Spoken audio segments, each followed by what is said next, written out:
Oh, welcome back, Cosmic, Frank Cottrell Boyce. We left them in the desert trying to find this flag. Let's see how they got on. It takes concentration to keep walking forward over soft sand when you're blindfolded, so nobody spoke for a while. But there was a moment when everyone stopped and talked the same thing. It wasn't the moment when we stepped out to the shadow. You didn't need to wonder what happened then. It was like someone had pointed a flamethrower at you. I remember that Lawrence of Arabia and Mark Antony had walked across deserts with great big armies, not just a couple of kids and their dads. Also that by the time they'd finished, their armies were a lot smaller. And then the wind dropped, and at last we could open our eyes and see where we were, and that was bad news too. We were standing at the bottom of a massive sand dune, 100-foot hill of slippy sand. You could see the wind stripping the streamers of sand from the top. When Hassan saw the sand dune, he started crying. Do we have to go up there? I can't go up there, it's too high.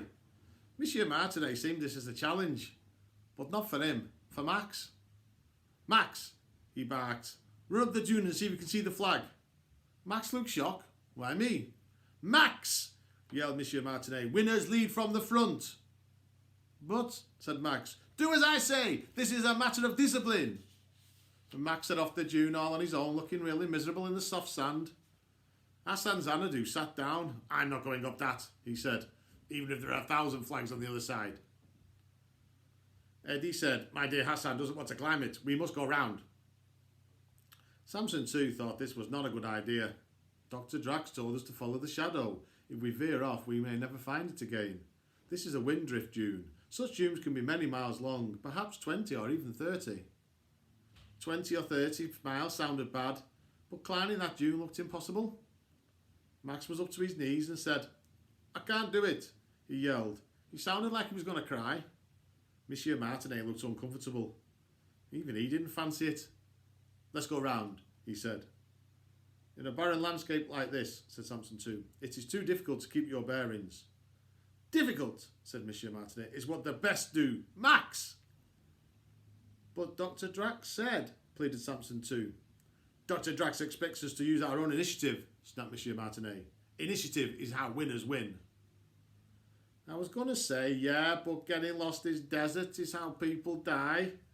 But they'd already set off. Even Samson's 1 and 2. Monsieur Martinet really did have impressive leadership qualities. The dune reminded me of my dad. Sometimes we finish work early in the summer, we just go to the beach to go dune diving. Have you ever done this? You scramble up a dune and then you just chuck yourself off and run with the sand giving way beneath you, and your stride gets longer and longer until your legs are barely touching the ground. It feels like you're falling, but it doesn't matter because the sand's so soft. It's like nature's own thrill ride. Before I even knew I decided to do it, I joined Max halfway up the dune. I said to him, you ready for this? What? Dune diving, come on, you must have done this before. Give us your hand. Looking a bit nervous, he gave me his hand and I said, ready? He said, what for? This. And I jumped. Gobi Desert sand is even softer than Southport sand. At one point I sank right into my knees. The next step, half the dune seemed to disappear underneath me. As we hit the bottom, the others scattered out of our way like little skittles, and the two of us stared there, staring up at the blue sky, laughing our heads off. Monsieur Martinet looked down at me and said, and your point is? It's really good, and I'm so going to do it again. Mr. Digby, said Monsieur Martinet, you are a child. I thought for a second he'd suss me, but he was just being rude. Anyway, I said, anyone else want to go? And started scrambling up again. When I looked back, Samson too was following me, and Hassan, and finally even Florida. When we were halfway up, I said, we could do it from here, or we could carry on to the top, look over the other side and see if we can spot the flag. And if we can't, it don't matter. We've still got a monster dune dive. Everyone agreed and we all scrambled and crawled and helped each other up. The last few feet were the worst. I flung myself off the top of the dune and ended up flat on my face. Florida used my legs to help her drag herself up, and so did the others. I wiggled up to the top and peered over. The whole far side of the dune was in shadow. Not a wavy, blurry shadow, but a deep, cool pool of shadow, like you could drink from it. And there, fluttering away in the middle of it, was a bright white flag. And we could see that if we'd tried to walk round the dune, we'd have spent hours in the heat and maybe never have found the flag. Now we'd be there in a few seconds. Okay, said Max, let's do it. We all held hands, took a breath and jumped. Bombs of sand exploded around us as we went faster and faster. I went completely over an involuntary somersault and ended up sliding down the last bit on my head, back first. I landed more or less at Max's feet.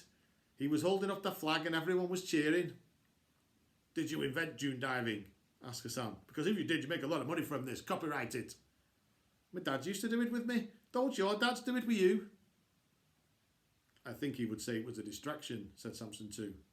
Mine's too busy, said Hassan. Mine's too focused, said Max. I looked at Florida and said, what about your dad? Of course, she said, glaring at me.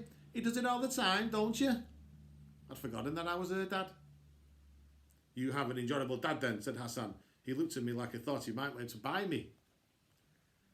I just shrugged and took one of the rocket bottles of water out of my backpack and had a sip. As I was drinking, I could see them all staring at me. Did none of you lot bring water? None of them had. I gave them a sip each and said, I like to come prepared. It's a dad thing. We struggled back up the dune, then dove down the other side, carrying the flag victoriously aloft like a cohort of avenging night elves. On the way back, the sun was behind us. Our shadows bobbed about in front of us like mad puppets, while our backs felt they were on fire. Monsieur Martinet wanted to carry the flag, so I put the distress flare in my bag. Sometimes we'd see the footprints we'd made on the way out, but mostly they'd been blown away by the wind. Unfortunately, the other thing we couldn't see was the Possibility Building. It must be miles away if we can't see it, groaned Florida. It's so big we should be able to see it from Bootle. Samson too explained that because the sun was shining straight at the horizon, the light's so strong it dissolves things. Then Monsieur Martinet shouted, There it is! He pointed over to the right and there it was. It looked much nearer than I expected. We were all sort of so relieved we all started running. And it took a few minutes for us to realise that Samson 1 was shouting, Stop! Samson 2, he called. Has something you would like to say? We all stopped running, but no one stopped looking at the Possibility Building. It's about mirages. Oh no, I remember having quite a bit of trouble with mirages in the blasted lands of Azeroth. Samson 2 started to explain how mirages worked, which you probably already know. Florida said, What's this got to do with anything?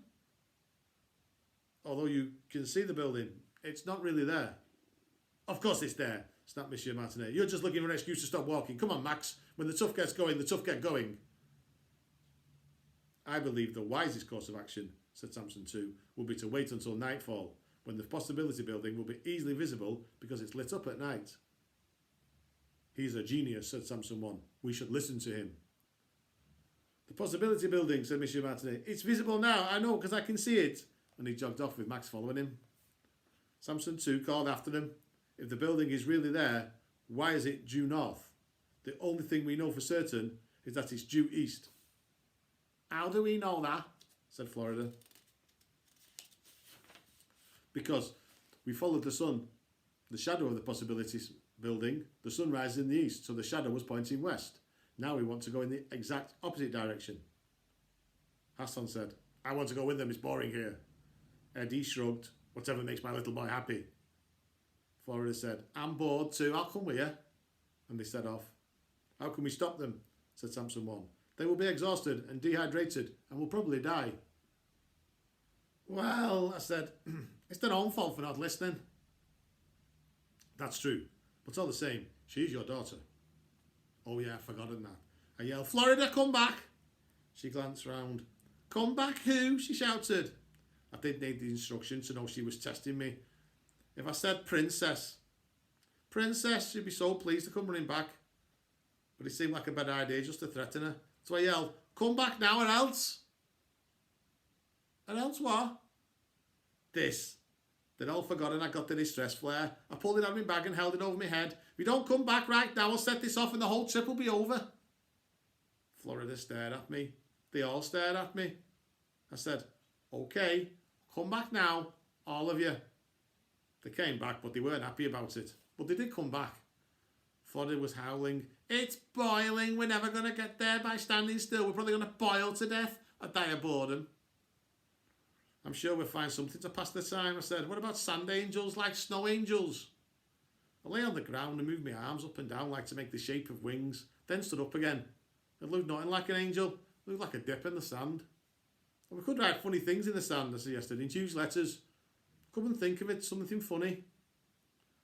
Florida took the flag and used the flagpole to write one word, starving, in massive letters. Until then, we're too busy being blasted by the wind to think about food. All of a sudden, we couldn't think about anything else. So we put together the food we had. As emergency supplies for a desert expedition, it wasn't impressive. Florida had a surprising amount of Haribo. Hassan had a super bar size of chocolate which had melted into sort of goo inside the wrapper. We all took turns licking the foil. The goo got sandier every time we passed it round. Samson too had 2 raw eggs. Protein is very good for the brain, he said. No one much fancied them, but when he cracked them open they weren't raw at all. They're sort of baked in the heat. Max had a couple of bananas. Breakfast of champions, said his dad. But they baked inside the skins. Didn't take long to eat what we had, and people were starting to get restless when Eddie Xanadu said, "In fact, I have something that might be helpful." He unzipped his little bag and took out a thermos flask. Why would anyone need a flask to keep things warm out here? When he unscrewed the lid, a little plume of cool blue smoke rose from it. The flask was full of soft white chili ice cream. Everyone sighed and leaned forward. It just made you cooler looking at it. Of course, said Samson too, in a kind of dream. Vacuums can be used to keep things cold as well as warm. And he started to explain why. They also, smiled Eddie, keep things creamy and vanilla-ish. He took a teaspoon and dug it into the ice cream and handed it the first spoonful to Florida, saying, "Ladies first." Florida closed her eyes as the ice cream slid down her throat. I said, "Florida, say thank you." "No need to thank me," said Eddie Xanadu, "but I would be grateful of your vote this evening. If not, no second helpings." All the dads started shouting, "That's not fair, that's bribery." "Not bribery." Eddie Xanadu smiled. "Initiative, which, as you say, Monsieur Martinet, is what winners use, of course, if you don't want your children to have any." Now all the kids started yelling it weren't fair. Eddie Xanadu clasped the thermos flask to his chest and pretended to look all disappointed. "Nobody wants any." "We all want some," growled Florida, "and we'll all vote for you." "It's so nice to be appreciated," smiled Eddie. They all carried on pushing and shoving until every last scrap had gone. It was about to be my turn when Samson too shouted, "There it is!" And there it was, straight ahead of us, and not over to the right at all, the possibility building like a great big lipstick in the sky. After a few minutes, it suddenly went dark. There was no sunset. It's more like God had put the lights out. And then the building seemed brighter and nearer, and we all started walking more and more quickly. Then the lights around the building seemed to change from yellow to a kind of strange bluey silver, and we saw why. The biggest moon that any of us had ever seen started to rise around it. It was so big and fat and round like a yellow tunnel, you felt like you kept walking, you were eventually walking through the horizon and into the moon. For a while we all stood still and watched it, as though we thought that once it had finished washing the world of a weird blue light, it might do some other trick. As the moon rose higher, the stars came out. The stars of the Gobi Desert are not like the stars of Bootle. For one thing, there's a lot more of them, millions of them in clusters and knots, and they shone as bright as headlights. We mostly walked with our heads in the air, trying to spot shooting stars and pick out constellations all the way back to Infinity Park. While Dina Drax was collecting the voting, Samson 1 came over and said to me, "If it had not been for you, we would still be walking out there. When no one would listen to my son, you made them listen. Without you, perhaps we would be dead." Well, I don't know about that, but it was true. I had completed my mission. If we're in game now, all my reward points would be flooding to me. My health would be going up and my wealth, and I'd probably have a few more skills too. In a different in life, my reward though were going to be votes. Of course, they weren't going to vote for Eddie Xanadu just because he gave them ice cream. They were going to vote for me because I saved their lives. All of them. "Gentlemen," said Dr. Drax, "the votes from today's little excursion are as follows. Mr. Xanadu, all 4 votes. Thank you. Scores: Eddie Xanadu 4, everyone else 0. Even though I'd saved their lives, Even though I'd found the flag, even though I'd given them water and they said I was a good dad, they still voted for the ice cream man. Even my own daughter. Cheers.